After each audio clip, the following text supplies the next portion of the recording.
Hey guys, Scott here. We've got some new stats from Behaviour. They're usually pretty bare bones. I'll try to extract a discussion from it as I can. But there's two basic talking points I did want to go over that were pretty interesting here. One of which is I've actually found some pretty good parity between their official stats and Nightlight, the community generated stats. If we check most used killer perks, pain resonance, windows of opportunity for survivor, windows of opportunities for survivor. So it definitely really does seem to be pretty accurate in terms of general trends. I'm sure the exact percentages are not, identical or anything like that, but it's a good rough indicator of what the reality is. So it's good to know that Nightlight is at least somewhat accurate. Now, I wanted to go over the first interesting part about this. So I want to look at the survivor escape rate. So in Asia, it is 54%. Well, I mean, with the highest escape rate. So it's 54%. Now, it's not like, when the new killer comes out, their kill rates are always higher. That's every single time that happens because people don't know how to play against them yet. So every single time a new killer comes out, we see a much higher kill rate than they actually have. Survivor, not really, because it's just a skin. It doesn't change how you play. Maybe some perks are really good or whatever, but for the most part, that doesn't really work the same way that killer does. So to have a 54% average escape rate in the Asia servers is pretty crazy. That seems very high, in my opinion. We compare that to the other regions. So Latin America, the escape rate more realistic at 41%. In Europe, it's 44%. And in North America, it's 43%. That's more along the range that I was expecting. But to have a 54% escape rate in Asia is kind of crazy. So that means one of two things. One, the survivors in the Asia servers are much better, and they have a much better cohesive solo queue experience, or the killers are much better. It can't really be both of them, otherwise they would equal back out and we'd have normal stats again, but either the killers are worse and the survivors are better, or the survivors are worse. Basically the first thing I just said there. So I think maybe Asian players have a better grasp of solo queue. That's my theory. I know a lot of times, like, when we see, like, competitive, tournament aspects, Asian teams typically don't do quite as well as some other regions, but there's also, like, a language barrier, and it's not like you're getting everybody. It's not like a fair representation there. So, yeah, either the killers are performing not so good there, they're just worse on average, or the survivors there are better. And I think it really comes down to solo queue, because that's like, where a majority of these stats, or at least 50% of the stats come from, being solo queue. I think solo queue players, I've heard people have a more selfish play style in Asia, like they will sit in self-care. That's why they value self-care so highly and stuff like that, which might end up actually being better, because if you are selfish in solo queue, you probably just stick on gens. You don't bother for saves as much, which unironically ends up being better for the survivors, because very often you'll get two people going for save, one will fuck up and get slugged, and then there's a snowball from there. But if everyone kind of just hones in on themselves and is kind of selfish, it's actually it's logical that they would have a better escape rate overall, despite being more selfish. So I think that might be something what's going on. They're more kind of focused on themselves and keeping themselves alive, but that ends up actually making the overall escape rate higher, because they're going to try less dumb shit overall. So that was interesting to see, because this is not a small disparity. It's not like a couple of percent. This is a full 10% higher than every other region. That's very notable. So that's the first interesting thing there. Something different is going on in Asia. I can't, speak any of their language or really read any of their languages, so I can't communicate with anyone from that side to find out exactly what is going on there. I am curious though, if you do play in an Asian server and you can speak English, maybe let me know what you found different if you're playing Survivor, why you are escaping more, because I don't know, I find that pretty fascinating. So next, we are going to be going over the most picked killer perk. Windows being the most picked survivor perk, that's obvious. But pain resonance being the most killer perk, or most picked killer perk, I find actually interesting. Like, it's a good perk. I'm not sitting here and saying pain res is a bad perk. It's a very good perk. I think pain resonance is massively overrated, though. I have long had this opinion. I don't like scourge hooks. There's a lot of things about pain resonance that are very frustrating that you might not think of. So The first obvious one, we've all been in this scenario if you're running pain res, where you down someone, pick someone up, and there's just no pain res hooks in the area. Very frustrating. That happens pretty much every single game. That's not like a rare thing. So that's frustrating.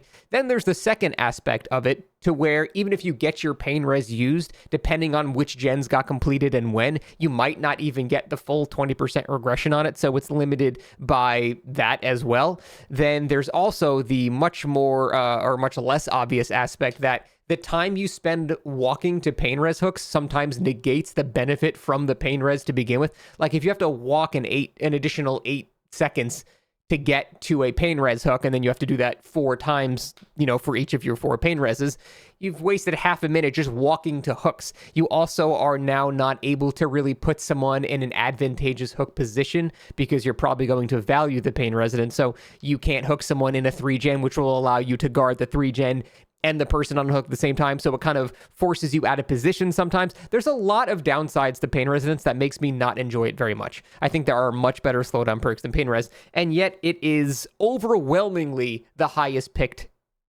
killer perk in the entire game. Now I get it's convenient. You can just turn brain off, walk towards white hook, perk does stuff. And that may be why there's a convenience factor to it. But I find there's too many roadblocks and frustrations for it to be seen that highly by the player base. Like, if we actually look and compare pain resonance compared to every other perk, pain resonance is 32%. That means basically 1 in 3 killers is running pain resonance. The next closest is lethal pursuer at 15%. It is so far above every other perk that has, disparities of like 0.5%, 0.2%. It's so far above everything, and that's what makes me go, wait, why? Like, it's a good perk, but it's not it's not double better than Pop. It's not double better than Corrupt Intervention. It's not double better than DMS or Rune. Like, that's the part that's not computing for me. It's got too many roadblocks to get full value from it. Again, I'm not saying it's a bad perk. It's a great perk. But is it such a good perk that it's more than double the stat of every other slowdown perk? That I don't understand. So I'm guessing it's probably some type of convenience thing. But even then, it's not like Pain Res is one of those perks you can just slap on a build. If you run Pain Res without Jagged Compass or without Agitation, it feels a lot worse, which means it's not just a perk you slap on any build. It actually does have a couple of downsides that you kind of need to mitigate with other perks, and yet those perks are nowhere to be seen on that list. So yeah, I found that pretty interesting. I don't know why Pain Res is so picked. Like, it's a good perk, but it's not that good. So that's why I'm surprised by that one. Another thing I want to talk about, the slasher kill rate. So if we look at the kill rates here, 64%, 70%, 70%, very, very, very high kill rates. I need you guys to understand this is not a good example of Jason's incredible strength. He's got a 70% kill rate. It's insane. I need you guys to look at the date. It's January 1st to June 30th. Jason came out in June.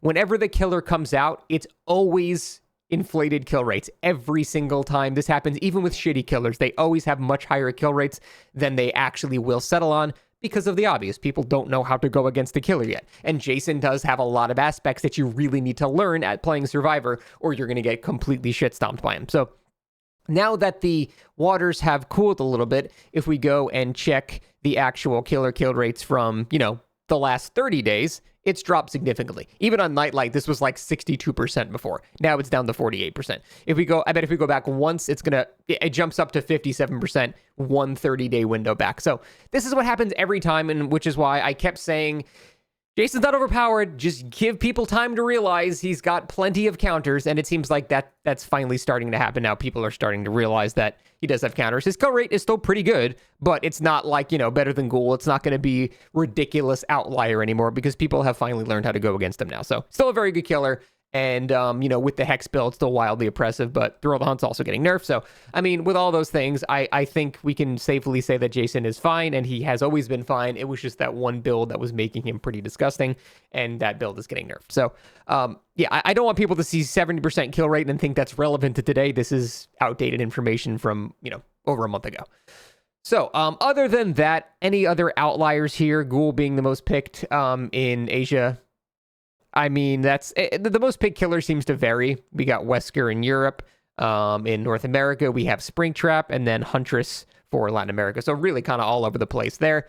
In terms of the most picked survivors, Feng being the most picked in an Asian server makes perfect sense. Sable being the most picked in, North America and Europe makes the most sense. People typically, want to be driven to people that are more like them. Everyone in Europe and America are white goth girls, so that makes sense. And then other than that, Windows. Deja Vu in Latin America was the most picked survivor perk, but by a very tiny percent. So it's still Windows and Windows and Windows, which is funny because 5 moves ahead is a better perk than Windows. But the perk might be too new for people to have realized that. And Windows is a bit more brain off. And I guess for newer players, it might be better. But I think in a chase, 5 moves ahead is just Windows, but better. So that's interesting. So really, not much else to talk about. I'm not going to drag out a video, longer than the amount of stats they actually gave us. There's only a couple of points of information there that I thought were interesting talking points. But that's it. Thanks for watching. See you next time.